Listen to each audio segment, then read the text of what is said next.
This is a fun one, Skyler. This is a unique video.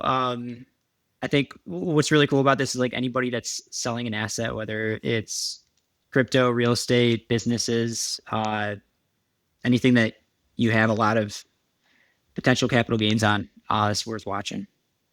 Yeah, definitely. I think it takes the 1031 exchange a bit further and flexibility, right? Moving into what he talks about is the different Huge framework for the part. trust. So I think Yeah. obviously mitigating taxes, which we've talked about on the podcast, you and I also personally, how to mitigate your taxes. I think Warren Buffett said, keep getting your taxes down to legal bare minimum is kind of what you should be doing from an investment standpoint. So I think that's a good thought process, and being able to tie in not just CPAs, number crunchers, but people who give advice also in Right. the same framework. I think that's the challenge for our industry too, where a lot of people go to CPAs, but they don't get the tax advice, which they think is inherent in the CPA, which the CPA does not provide advice by nature in general, right? It's, Yeah. You and I have talked about this recently. We're just like, we got a yeah, good accountant, but he's just kind of, I mean, right. you're just giving him the numbers. Like it's definitely important. Like what I think is really cool about what Kevin's business is like, let's not just put in the numbers. Let's kind of think about like how to minimize those numbers Yeah, and and right, and maximize those shoot, assets. yeah, tying in estate planning with the trust framework as well for your estate and your descendants. I think is a really cool thing. Yeah. Yeah. Especially like somebody selling a business and stuff. He had some really cool examples. Yeah, People with like, real estate that, they can't really manage it. They're 80 years old, but if you sell right. those properties, you're paying a shitload in taxes. It's better for your heirs this way. 100%, 100%. I totally agree. Cool. Well, yeah. Without further ado, let's jump into the video.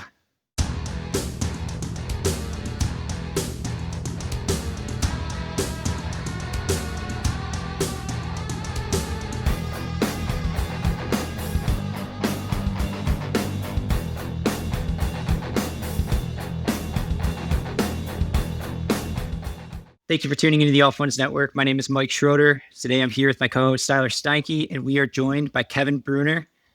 Kevin Bruner is a financial advisor with the Q Companies. Kevin, thanks so much for joining us. I'm glad to be here. Thank you.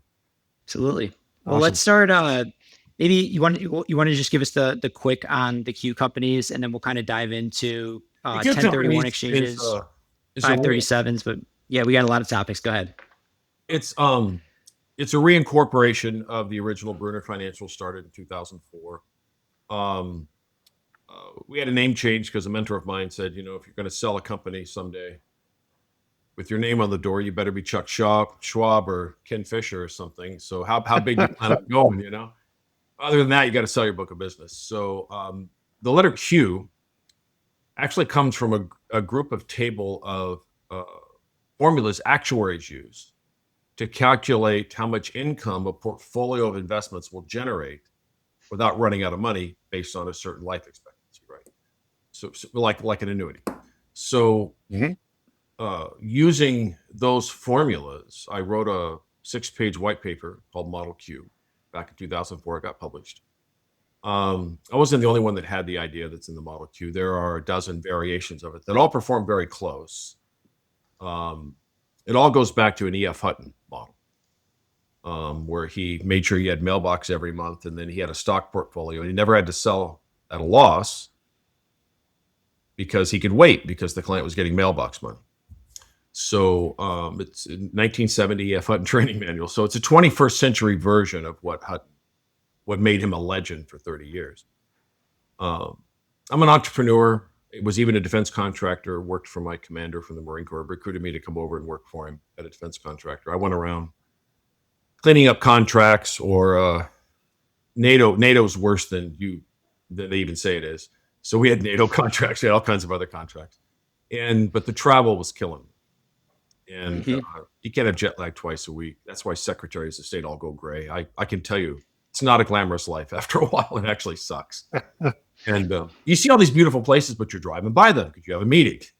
There's a plane waiting. You have another meeting, So you'd have lunch in Frankfurt and dinner in Kuwait, and people think it's glamorous. It's not. I resigned. My advisor convinced me to become one. He'd been my grandfather's advisor. So it took him about 3 months to convince me to buy his book of business so he could retire.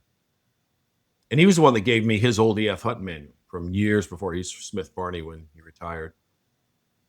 But I looked at financial planning differently than advisors. I didn't believe anything the securities broker dealer firm was telling me. I didn't believe anything because I had already been trading futures and options myself, went to school for it in 97 with my own money. And I've been managing my own stock portfolios with Carl, the advisor, Carl Brown, since I was in high school. So they were teaching these advisors stuff that I knew to not be true. And they had this guy training us because I was freshly licensed. And I'm the oldest guy in the class at the time. And I walked up and corrected his math on the board, on the marker board, and corrected his math and had my HP4 out correcting his math. What are you doing? That's a mean average. That's not a rate of return. The sequence of numbers here, this is the actual, what the account balance would have been. So I kept correcting his math. And I kept correcting him. So he storms into the partners during lunch and says, I want that guy the hell out of my class. They said, we can't kick him out. Why? He bought 1/3 of the firm when he joined. He's a partner. This is the last time I'm teaching this class. I was standing in the door behind him. He didn't know I was there. So rather than correct your lesson plan, you're just going to take your marbles and go home? How about you go home now? I'll finish the class myself. And he did. Fired him. And the rest of the 2 weeks I taught the class, I'd only been licensed a month. And what scared me was I carried a B average in university. I was nobody's honor roll student. So why have I figured this out, but nobody else has? And it took me about another 6 months to realize with the firm that we were, the broker we were clearing through, the financial services industry makes more money doing it that way. They don't want the advice. Say more about that. Yeah. There's a whole series of ways of managing money. Now, if you get with a money manager that's a fiduciary, that's fee only, you'll see them doing much of what the good ones. There are a lot of very good ones out there. Sure. They'll charge a percentage of the assets. Yep. Everybody wants to get out of that fee. How can I get all these services? You can't. Go to school, do your own homework, manage it yourself. You're probably not going to outperform them. At least you're not paying the fee, right? No, get a good guy and pay the fee. It's money well spent if you got a good one. If you got a good one, that's the qualifier. Well, they have a series of investments they want you selling to your clients. They want the client to make money, but they want to sell these investments that they get revenue sharing from. They're not required to disclose the revenue sharing to the client. It's legal. So your fees and expenses and commissions come out of your investment up front. The revenue sharing and the overhead at the investment fund comes out of your rate of return. And there's a lot of investments pushed by security broker dealers mostly that you shouldn't be buying. You literally shouldn't be buying. So I refused to play along. So I went independent less than a year, had a very ugly meeting in the conference room, everybody yelling and screaming at me. And I'm just sitting there cool and calm because I've been yelled at by 4-star generals. So better, they said, why are you so calm? I've been yelled at by better men than any of you. So once you calm down, I'll tell you how it's going to end. You can't dictate to us. Well, 3 hours later, myself and 5 advisors walked out the door with our files, with our clients. And they happily let us go.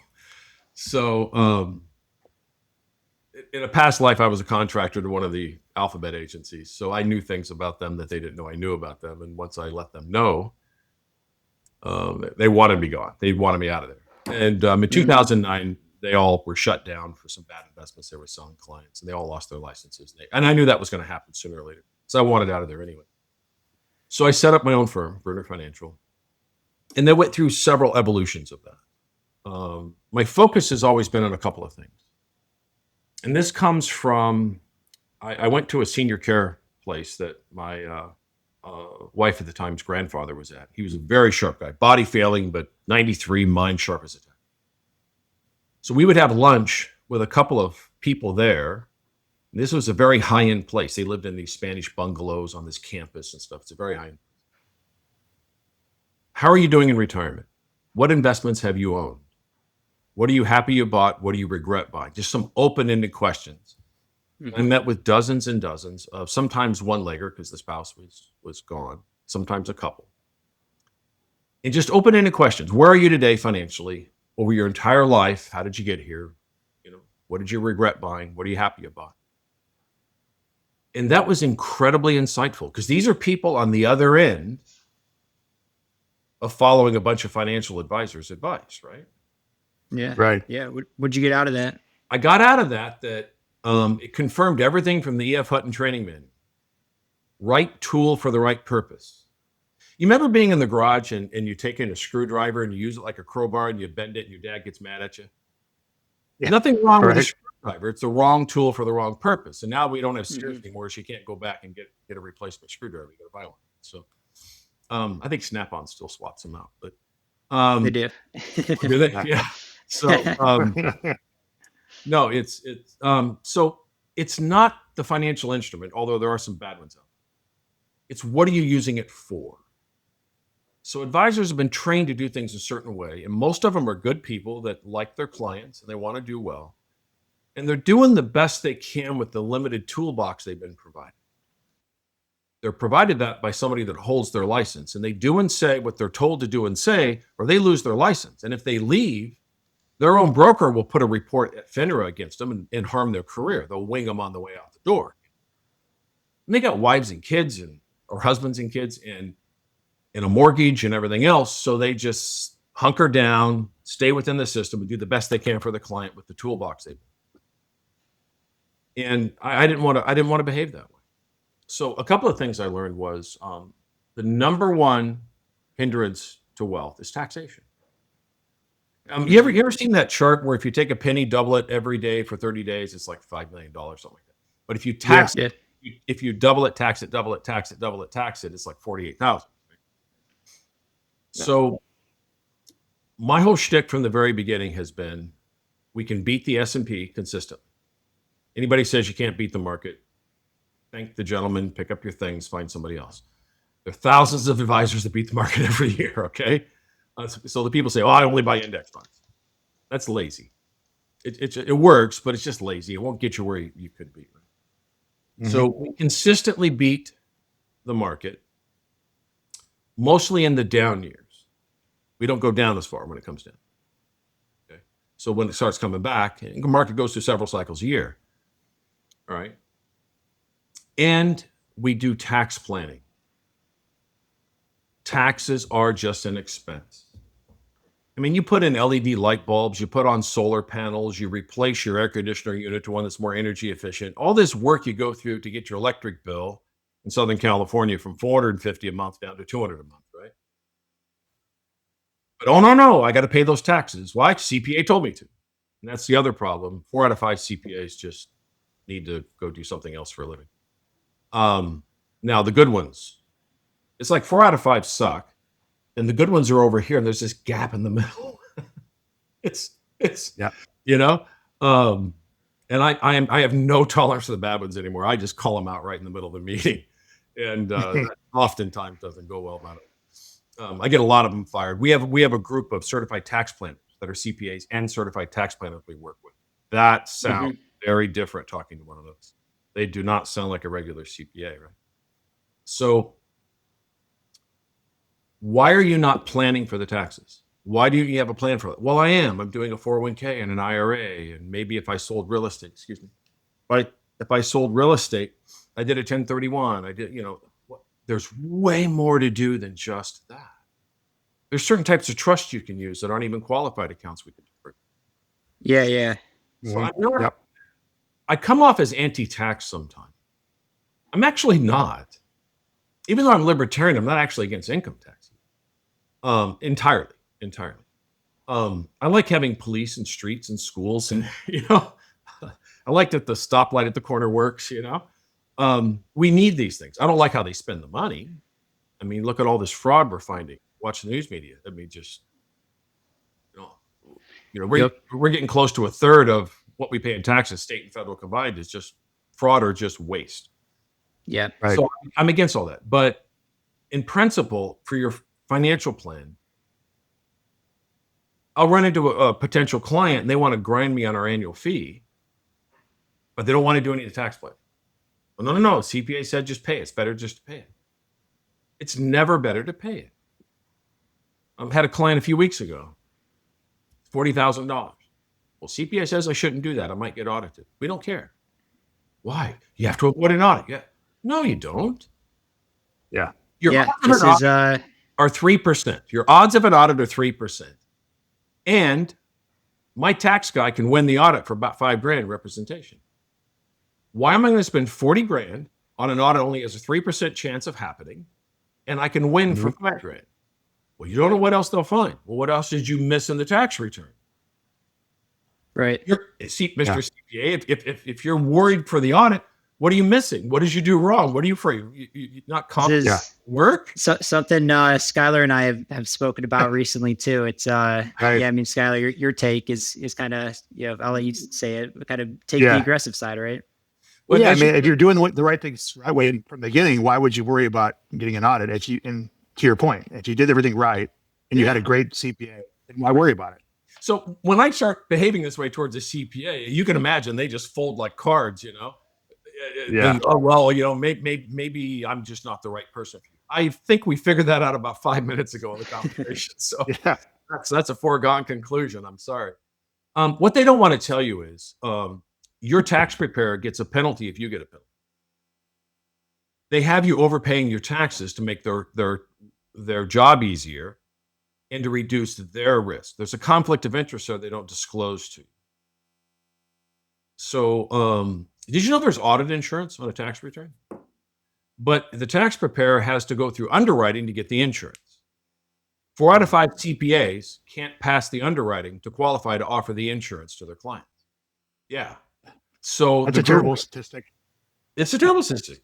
But these are unique underwriters for this insurance carrier that review their body of work and find mistakes in their returns, and they can't be insured, right? So the people we work with have that insurance on the return. So let's say we're wrong. Only thing you owe is the tax you would owe it either way. The penalties and interest and the representation in the audit is all covered by the insurance. So it also reduces your chance of an audit because now the IRS knows you've already paid for they know, well, these people will. So like any other bully, they pick on the kid that's not going to fight back, right? It's just going to hand over the lunch money. And that's just human nature. It's just the nature of human condition. Anyway, so our whole shtick has been we can consistently beat the market. We can maximize income over that period of time. We have methods of doing that. And then cut your taxes in half every year. And I figured out very quickly.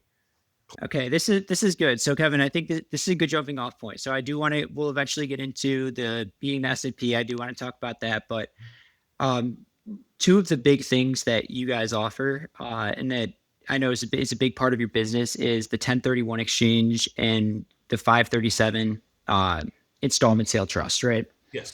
So maybe let's start with the 1031 exchange. So give us just like the high level of what it is, and then we'll kind of tee off some questions here.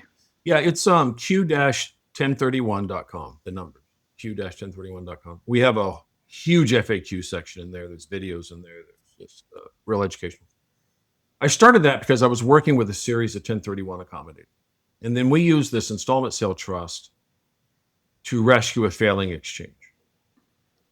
And their attorneys would just argue with us. And maybe to take a step back, this 1031 is for real estate in particular, right? Yep. Okay. So I have a property I have bought a $200,000 property. It's worth $300,000. So I want to take that equity and I want to put it into a bigger property, right? You want to roll defer that tax.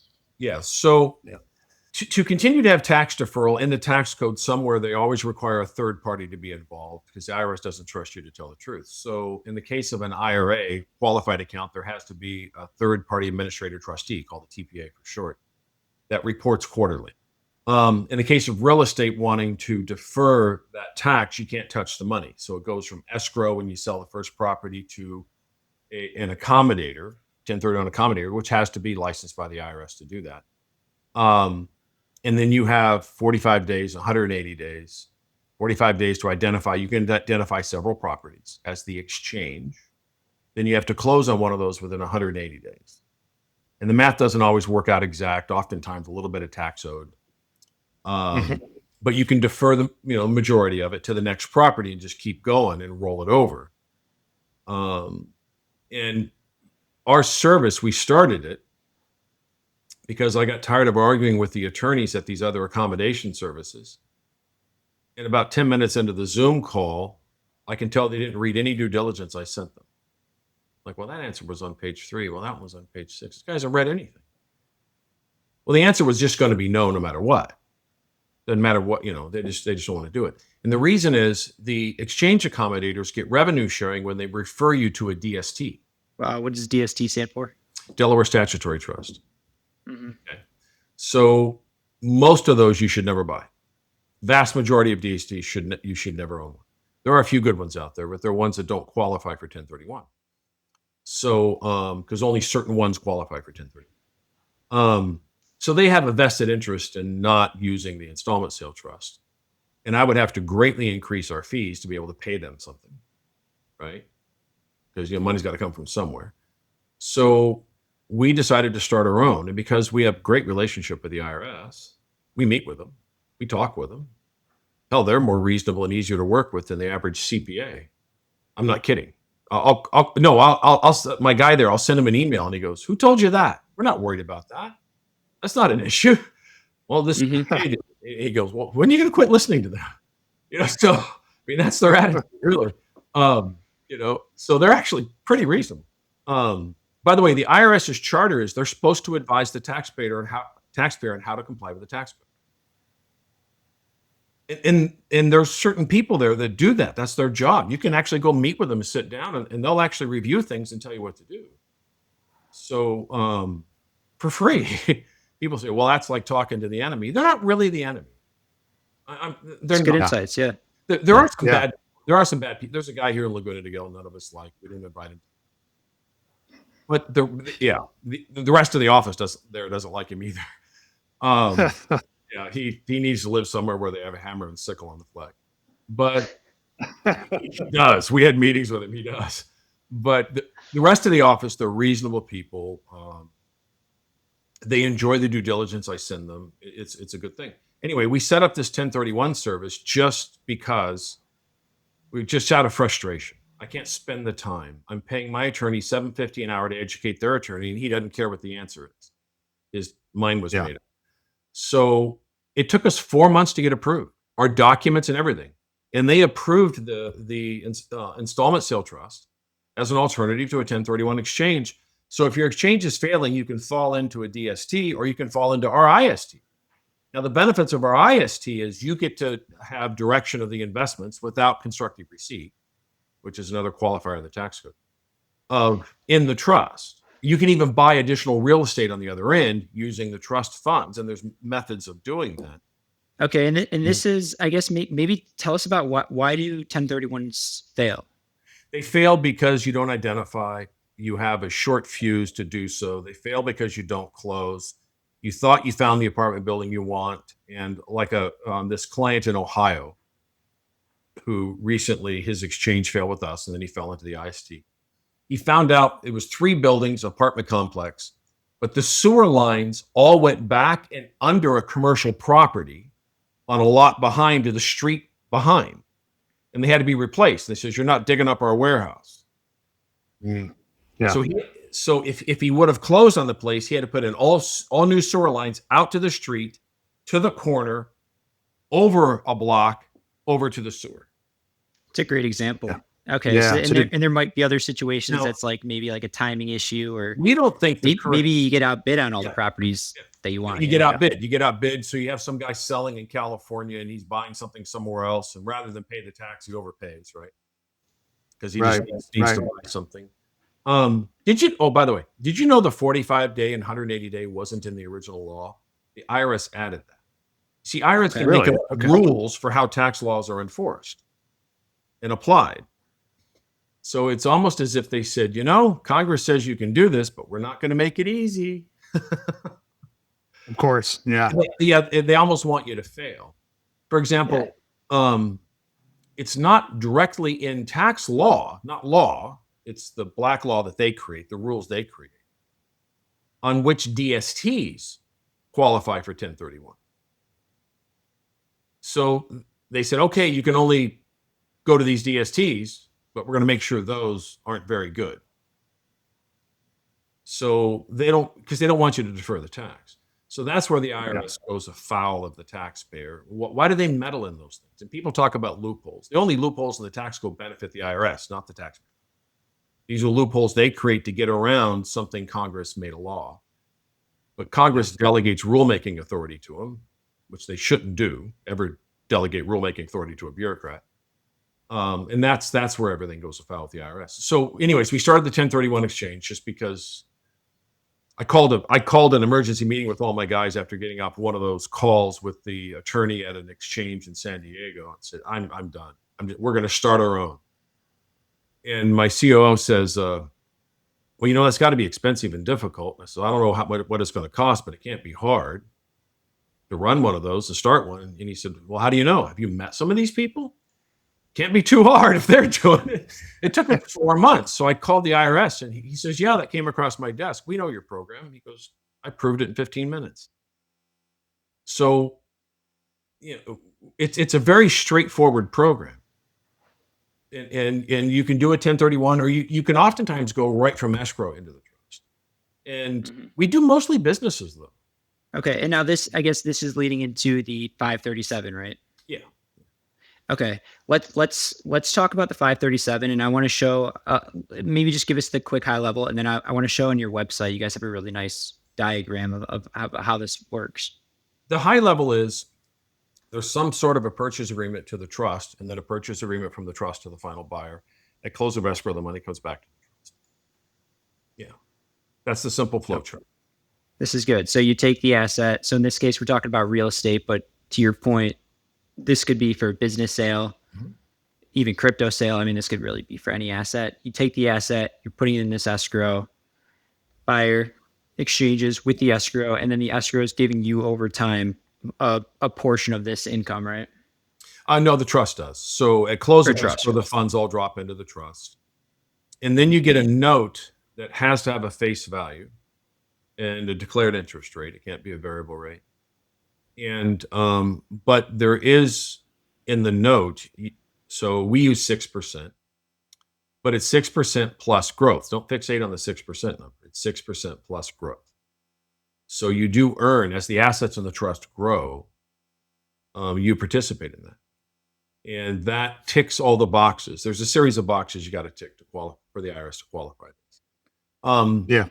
You can't be the trustee, but you can have a trust protector if you wanted. There has to be that third party that's doing the quarterly reporting, because the IRS doesn't trust you to tell them the truth or tell them when you use the money or what the math is. And you can't be on the investment accounts, but you have visibility of all of them, and you have to approve anything that happens. For example, the trust accounts at the bank, you have to log in and approve even our quarterly payment for our fee. You have to log in and approve every quarter your own payment. So it takes 3 people to move money between anything. So two. So Kevin, kind of stepping back a bit. So this is a professional trustee or trust company that is the trustee of this trust. They work with to approve any payments to you guys. Obviously, it's in the name of the trust itself, and the organization or brokerage account, or wherever you have the money. It's a corporate fiduciary trustee service. Somebody here signs as trustee, but they're signing for the trustee. The trustee is actually a corporation. This goes into perpetuity. When I retire, you'll be dealing with Christian and Trevor, and when Morris retires, you'll deal with me or somebody else.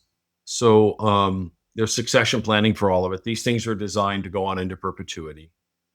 It's a revocable trust. There are similar programs out there. They're all copycats of the old Ernst & Young program from 1970.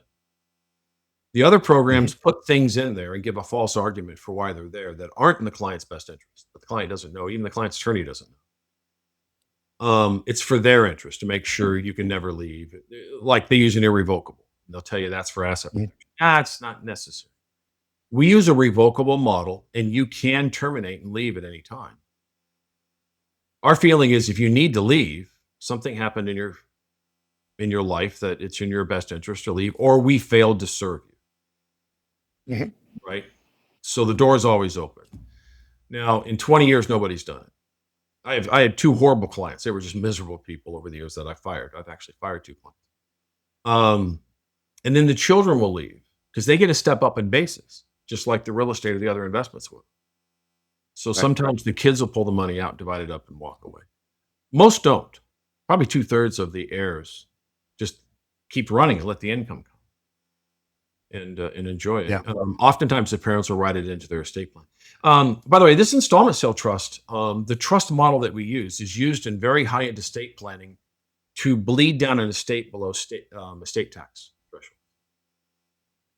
So there's a whole series of ways you can maximize gifting using these things and get outside the normal gifting rules even. And then you Is that retain. like the AB trust framework or things like that, people to mitigate, bring it down the threshold? Exactly. So, let's say you have 3 kids and you and your wife both pass away. We'll divide it into an ABC, so that way each one can determine. You might have one kid that doesn't want income, just wants it to grow, wants to defer the interest, which you can do. Another one says, no, I need the money. So then I'm not trying to get 3 people agree on what the investments are inside the trust. They can each choose. So we bifurcate. We don't even charge for that. Smart. So it has tremendous flexibility without violating constructive receipt or arm's length or any of those other little boxes you got to check, or self-dealing or anything like that in the tax code. So I guess one quick question relative to that, Kevin, is you can defer the interest, or if you mentioned the example, one of the kids wants to take money out. What is their liability for taxes? Because now they have a step up, right? Assuming something happens, the kids are involved. They have a step up in basis at that point in time. So when they take the money out, what happens? Well, if they, in that case, if they dip into basis, it's not taxable. If they dip into gain, it's gains taxable. Their quarterly interest payments, ordinary income. So, okay. But our software calculates all that. We have a lot of automation in how we do all these things. That's how we keep our fees down. That's why we do quarterly everything. We were able to shave 25 basis points off our fee because we went to quarterly everything. It literally saved that much money. So our net for managing this is the same, and they're paying a quarter point less. So there's a series of things we do like.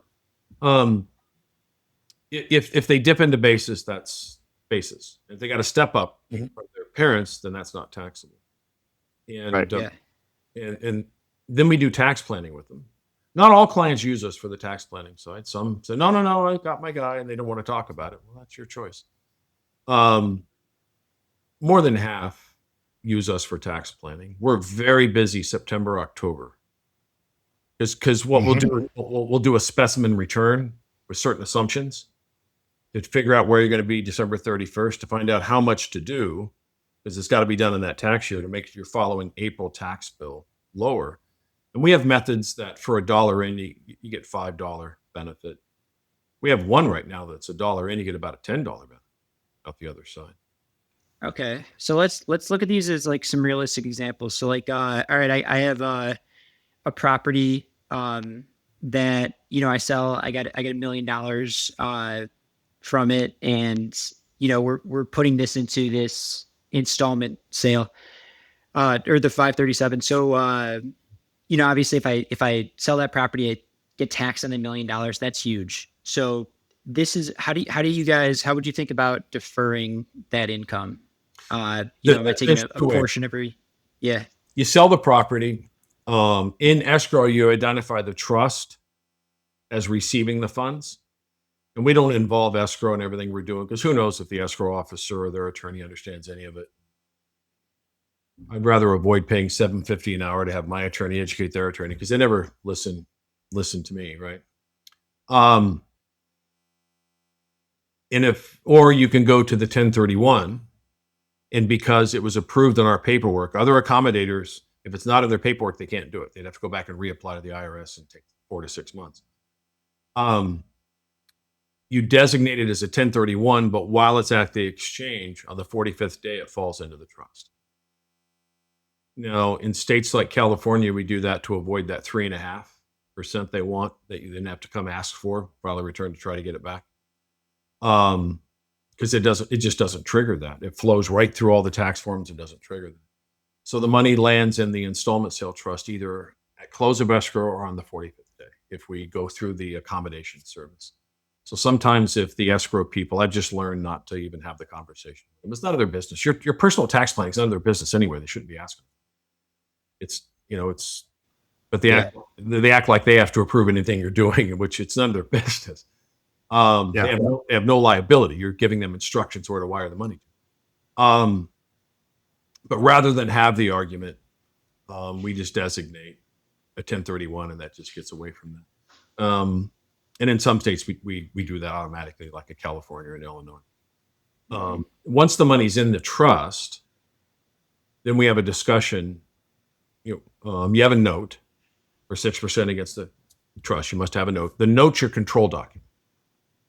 You can't control the trust, but the note does, because the trust is the collateral for the note. And there's a whole lot of checks and balances we can get into in that, most of which you don't need, but you don't know that. You've known this 10 minutes, right? You don't know that you don't need all that. But we give it all to you to make sure you feel okay. Your CPA's in the background saying, what if they're Bernie Madoff? Whatever. So you might say, okay, I want to take an income stream on this part of it, but I've got this other building I want to buy, and I need $250 for the down payment. The trustee becomes a member of the LLC that you buy that property with. Wires the money to the LLC account, that becomes your down payment. Now, as income comes out of that LLC, it's got to go pro rata to the members, right? Well, you're getting a top line deduction, but what are you paying? You're paying your own trust. And then the money's growing. And then we come back a couple of years later and say, wow, I've got quite a bit in that trust again. I found another building I want to own. Yeah. Okay. So now in this example too, this is great. So you got 750,000 that's still sitting in this trust. I could put that into the S&P. I could put this into Bitcoin. I could put this into whatever. You could do crypto. We don't. It's so labor intensive to manage it that for the fee we're charging, we're just not interested in doing that. We also won't take direct ownership in a property. We don't want to be property managers. That's up to you. So you got to be the manager of the LLC. We're just an investor. The trustee's just an investor. Got it. Yeah. It's too late for the fee we're charging.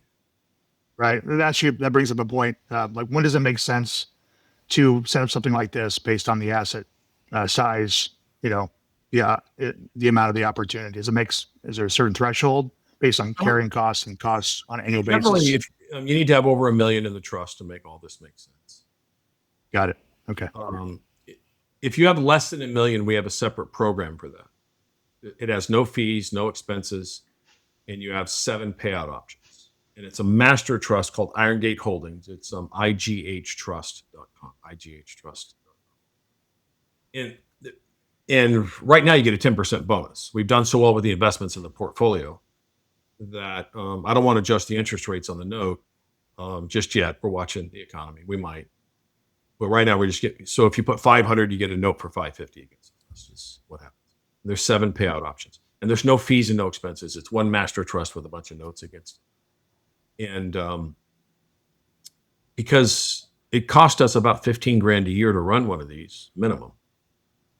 So billing $15,000 a year against $2.5 million is fine. But billing $15,000 a year against $500,000, that hurts. See? So, so if it's under $1 million in the trust, we do the IGH program. If it's over $1 million, you get an individual trust, unique name, unique tax ID, unique investments, no co-mingle. And by splitting those two. Surprisingly, though, I'm shocked the number of people that just want to do the IGH anyway and just have a fixed principal and interest payout at a fixed interest rate and let it ride, and they just want the income. And I never knew so many people with even 2-3 million would just, nope, I just want this simple, no fluff. Yeah. Fixed payout, 20 years. And my kids are going to inherit other things. I just want this money coming in every quarter so we can take more cruises, and I can finally and this, show her the Eiffel Tower. Yeah. This is cool. So we've used this example with real estate. This also applies with business. And then, I mean, what other assets? Because I mean, it says like crypto on here. So like, I've only done one piece of artwork. All these years, I've done one piece of artwork. But I did do an $8 million ruby. It was But uncut. this, It was massive. And, yeah. and Okay, so so there's jewelry, there's art. I mean, Be a lot of I mean, it things. could be a car, I assume, anything. So now with this setup, so okay, again, coming back to the example, I got $1 million in here. Uh, am I? I'm just getting these quarterly payments of whatever amount based on my lifestyle. Yeah. Makes sense. So it could be 5,000, it could be 100,000, whatever. yeah, yeah. Yes. So Cool. And you get taxed on it at that point we of get taxed on it, and then I we guess do withdrawal. planning for that every year. Yeah. Yeah. So Well, I mean, that's actually a good point, Kevin, going back to that just quickly. Just for most people have a CPA, which is a number cruncher, not a tax strategist, right? And you have both in house that can Yes. provide a unique, almost like a family office model. You have we are everybody communicates with one another, things like that. now in the Q companies. If you went to the Q, letter Q companies, plural, theqcompanies.com, you'll see there are 3 Q companies that aren't listed on the website because they interact with other advisory services and things like that. They don't deal with retail clients. But we have brought on each of these. The Q tax plan, that is evolving into a group of independent contractor CPAs that are going to do tax planning for our clients. We're going to start migrating all that stuff in house. And that's being motivated by a group of CPAs we work with that know the tax planning side, everything else, that want to break away from where they're at, the partnership where they're at, and focus more on a model like ours. Because that's really the future of what it is. Because tax preparers are a dying profession. AI is just eliminated. Don't major in accounting unless you want to also major in writing software. But with AI and everything else, bookkeepers, accountants, all those things, it's going away. CPAs is a dying profession unless they migrate over into advisory. Okay, so you have 4 out of 5 that just aren't comfortable doing it. You know how to tell if a CPA is an outgoing personality? He stares at your shoes. Oh, Good job. all right. It just the personalities that migrate to that profession naturally tend to be people that aren't generally going to be the one that want to get into the advisory role, the leadership role, stuff like that. It's just the nature of things. It's human nature, right? So I'm beating up on them too much. Most of them are really nice. It just isn't their nature to do that. They're very risk adverse. And so once you get above a certain income threshold, if you're making more than $250 a year, you need the tax advisor CPA. All right. And so a bunch of our certified tax planners are actually enrolled agents, not CPAs. They're EAs. So they've been pressuring me to start bringing people in house. And we haven't determined if we're going to have them as independent contractors or partners. We're probably going to have a blend. We're going to have some partners that run that division for me, and then we'll have a bunch of outside independent contractors that work with us and do planning with us, and they bring clients to us. So as much as I joke about CPAs, I actually about a third of my business is referrals from CPAs and attorneys. Yeah. I'll have attorneys say, my client's 74. He's not doing well. He needs to sell this business, but because of the taxes, he can't afford to sell. Not enough money left over. But he's got 2 junior guys there that want to buy it. So they'll come to me to solve that problem. By the way, I used to own a business brokerage. I ran it for 2 years while the guy was off building his dream home on the inner waterways of North Carolina because he has boats. And it took him 2 years to convince me to buy it because managing business brokers is herding cats. And you can train them all day long. They're going to do whatever they're going to do no matter how you've trained them. So I used to tell them, go do nothing somewhere else. So, I'm an old Marine. I tell it like it is, right? He convinced me to buy it. I had 44 business brokers in the Los Angeles office serving all of Southern California. And then I had over 30 franchisees that had 2 to 6 brokers that had the franchise name. So it evolved under a couple of franchises. Then we bought a franchise that was an international company that wanted footprint in the U.S. And honestly, I sold it off because running everything I was running and running that, when the second wife starts making the same complaints as the first wife, you're like, oh crap, I'm the problem. Okay. So I sold. I like to work. I'm a good father and husband. I just have a bad habit of liking to work. So, anyway, I sold it all. But I retained working with, because I used to teach classes for IBBA, International Business Brokers Association and stuff, to teach business brokers why you must bring these services, to your clients, because there's a lot of small business owners, especially ones that are under 5 million. You think, that guy just loves to work. That's why he's still 78 and working.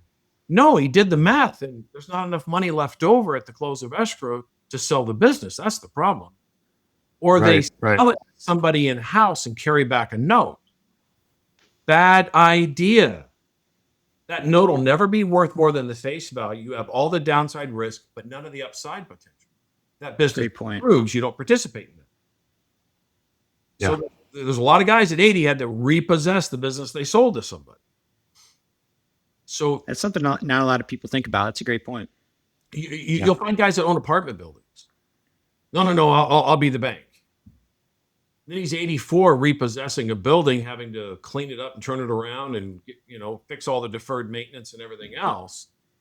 Or he's trying to get it out of Chapter 11 or Chapter 7 or whatever from the guy that, So if the person you're selling to can't finance it, you shouldn't say, why are you going to be the bank? If SBA or the bank won't take the risk, what are you taking the risk for? You shouldn't be selling to them.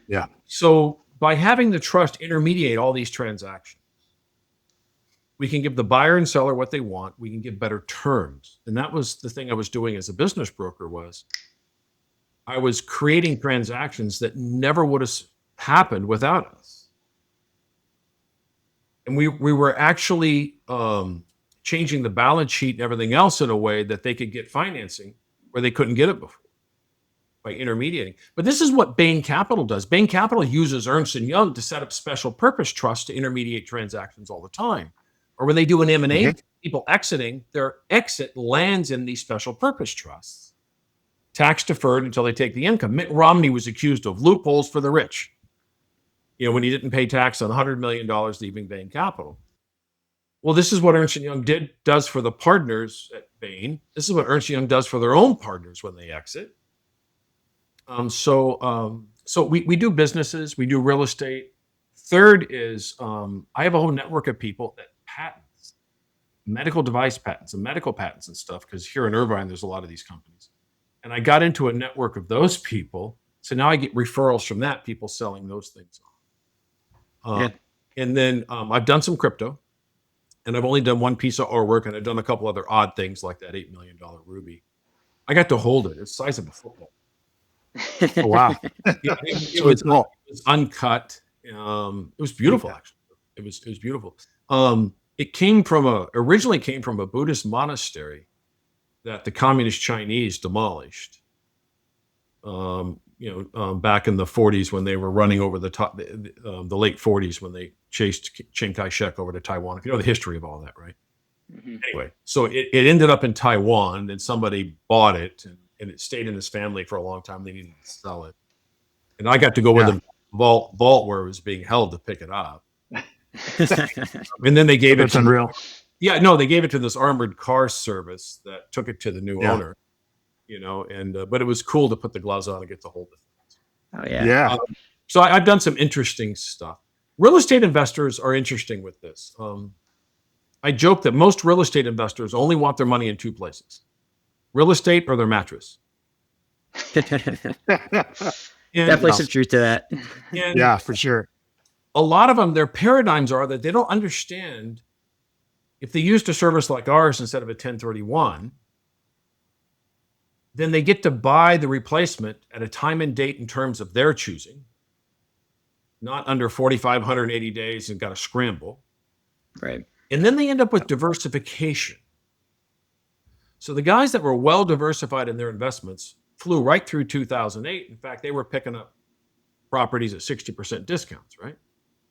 The guys that were all in on real estate, no matter what, hadn't learned the lesson yet, were the Getting ones hurt. selling stuff at the discounts, right? Short selling. Yeah. Well, Kevin, while we still got you here, let's talk about, is there any other like trends that you're seeing in the market? Anything that your investors are interested in, or places you're finding opportunities for them? I'm seeing a lot of roll up going on in different industries. Mm-hmm. So if you're in a business and you're wanting to buy out that 75-year-old's business, or that landlord that's at a point he shouldn't be a landlord anymore, and he's going to pass, and the wife is just going to sell it, pay the tax. She just does it. Or sometimes it's the wife that has. I had one case. The wife had like 25 properties that she ran. Husband did the first thing. So the scenario is the other way around. But you can use us to intermediate the transaction for you, so the buyer and seller both get what they want. And I love real estate, love apartment buildings. There does come a point in time that if you can't turn it over to fully professionally managed, leave it on autopilot, which is hard to do sometimes, you probably shouldn't be managing it anymore.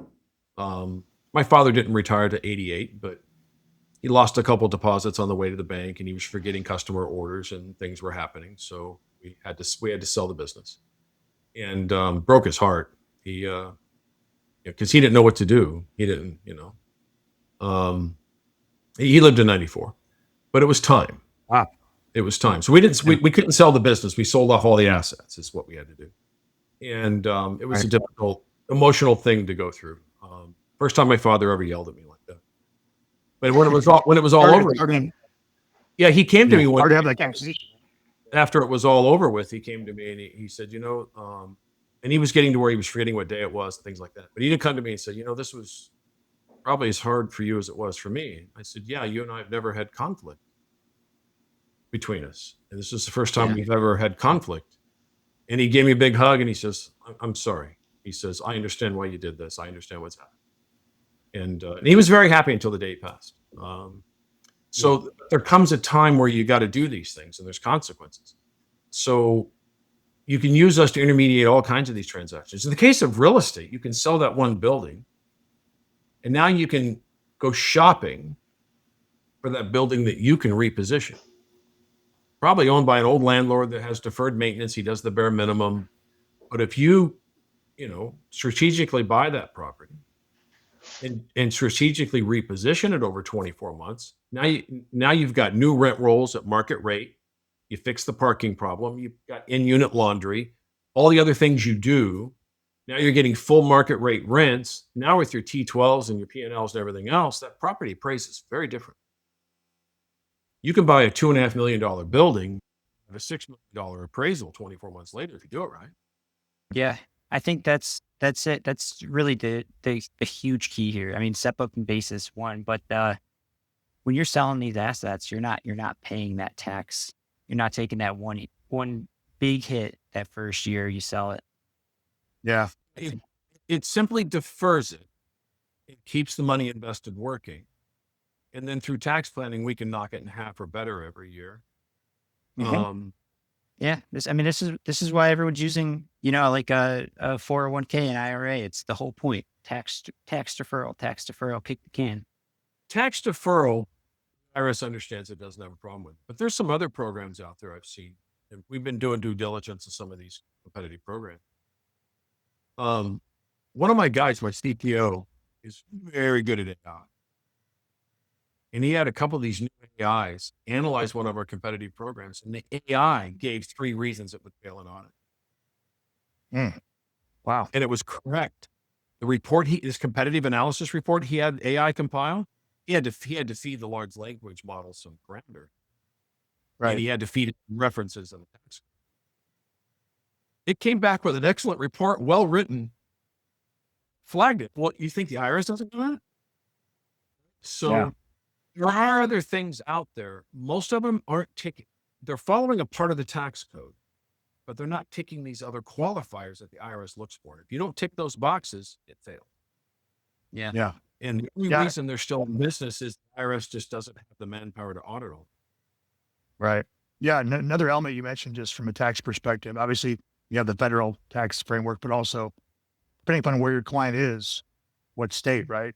Would be California, which is probably a loaded question right now with everything going on with taxes, but just those are things you have to keep in mind too, based on where your client resides in whatever jurisdiction or state, and then obviously where their eventual beneficiaries will be too. Probably has a Thank Kevin Newsom is going to be termed out. I don't know if all that hair gel soaked into his brain or something. You could give that guy 3 options: 2 bad or 2 good and 1 bad. He'll choose the bad one every time. Somebody's telling him to do this. I don't understand what's going on, but he's termed out soon. Who knows who his replacement's going to be? But it's also the legislature in California. Yeah. Is that place staffed with people that went to school in the short yellow bus? I mean, it just, I don't get it, you know? It's just so incorrect. Yeah. It actually, they consistently do things that make no sense. And then when it's pointed out that they screwed up, they double down. Yeah. Or they, a friend of mine said, are they trying to bankrupt the state so they can reorganize it? Because a state can file bankruptcy. It's never happened, but one could. Yeah. And that would force through federal bankruptcy courts a reorganization of the state's assets and everything else. I don't know. Maybe that's the thing, because some of these M&A guys take companies through Chapter 11 to reorganize them to then. That's a common. Yeah. Maybe they got one of their friends working at one of these right. reorg company.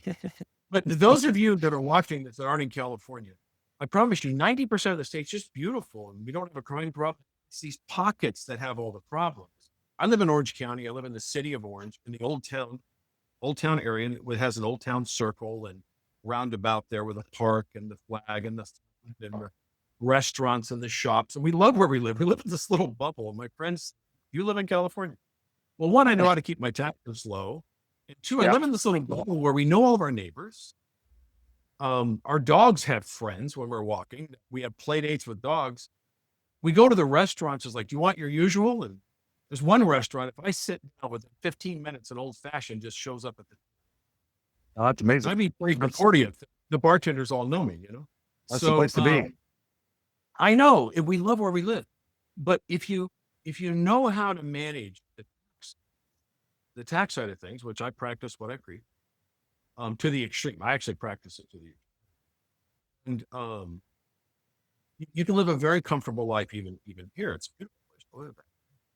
So, but if you want to transition, maybe you have a real estate portfolio in a place you kind of want to get away from the landlord law. We can show you how to do a strategic reposition. If you own a business and you don't know what your exit is going to be, we can do the math for that and have a plan. A lot of business owners don't sell because they don't have a plan for the day after escrow. What's my income going to be? How much money am I going to have? How am I going to live here? Well, we're financial plan. We'll have an entire plan. We'll have that all traced out. I even got a couple of groups of clients that do these Viking river cruises together and stuff like that. I got to do one. So they keep sending me pictures. They're great. Yeah. All right. So have you done one? No, I have a few friends that did one, a couple, and they keep raving about it to me as well. So yeah, they say it's just a wonderful thing. So I'm sending my mother-in-law on a trip here real soon. So she'll come back and tell us how that's going to be. So no, we put together a plan for the exit. So there's a plan on the other side. If you own apartment buildings, what am I going to do after I'm not collecting rent anymore? Because it's all you've known for 30, 40 years. So we set up a plan so you know what's going to happen the day after. Yeah. And that's why it worked. And you have a series of professionals that are all included in the fee that we charge. Because we have tremendous economy of scale by bringing all these services in-house rather than outsourcing. Yeah. Versus personally negotiating each individual relationship, you have kind of a complete model, which is great. It's taken me 20 years and to bring each of these services one by one in-house. I have a new CFO, and he was going over recently. He says, you need to make adjustments to your goodwill calculation, the goodwill intellectual property that you've basically donated to the company, because that's your asset. And we're going back and doing the calculations, and we had to go back through a bunch of old. I don't want to give you the number that I've paid for legal advice, stuff I've sent to attorneys to review and stuff to create our documents, everything else out of pocket. So over the years to make sure, that's why I met with the IRS in 2015. I went and met with them and said, you guys aren't going away. We better comply with your interpretation of things when they have problems. Mm-hmm. I don't want to find out that we acted in good faith and thought we were right, but we weren't. The client's going to be harmed. Everybody had the best of intentions. We weren't trying tax evasion. We weren't doing anything like that. So that's exactly what I said in the meeting. So if I'm wrong about something, I'm going to want your help to fix it without a bunch of penalties and interest, and let's just go make it right. Because, we're all good people trying to do the right thing. We're just trying to manage this expense called taxes. They loved that conversation. They embraced it. They said, we need to meet more often. Now, I didn't give them any client names. We even did, you remember doing mock trials or mock debates when you were in school? Sometimes you had to take a position you actually believe in. Mm-hmm. So remember those? So we had some mock audits, and they said no to a couple of things, and I gave a defense for it, and they said, something actually correct. We hadn't thought about that. You'd actually won the audit. Yeah, you'd actually won the audit. Or they were taking notes. Now I was taking notes too, so we were both taking notes. Right. So it was a very productive thing. And then they said, "Can we meet again? Can we meet?" Our thing is, we only meet for 1 now. During COVID, we did it over Zoom. But now when we meet, we always do it on a Friday because in the afternoon we go to the In-N-Out or the 405 freeway there into their office. We all have doubles and talk for 2 months. An In-N-Out double is the best thing. So that'd be great. So it's we believe in doing a very well thought out. There's no loopholes. There's no gray areas. If you're disciplined and get the right advice, you don't have to do those things. And I have 2 clients on the 3rd generation. I have now over 40 on the 2nd generation. And because of 22 years coming up here, I'm going to a lot of funerals. I'm dealing with a lot of children because dad's gone, mom's in a home. Women are 5 times more likely to need long-term care as men because they take care of themselves. They go to the doctor every year, but we go because, this lump just keeps getting bigger. I think I'm better go. And then you find out you should have gone 2 years ago. Right. That's just the nature of men, right? Yeah. So I'm watching the planning on some of these clients that I started in 2004, 5, 6 come to fruition with the children or the grandchildren. And to meet with them and have them say, hey, you took care of mom and dad. Boy, everything's really working out really nicely.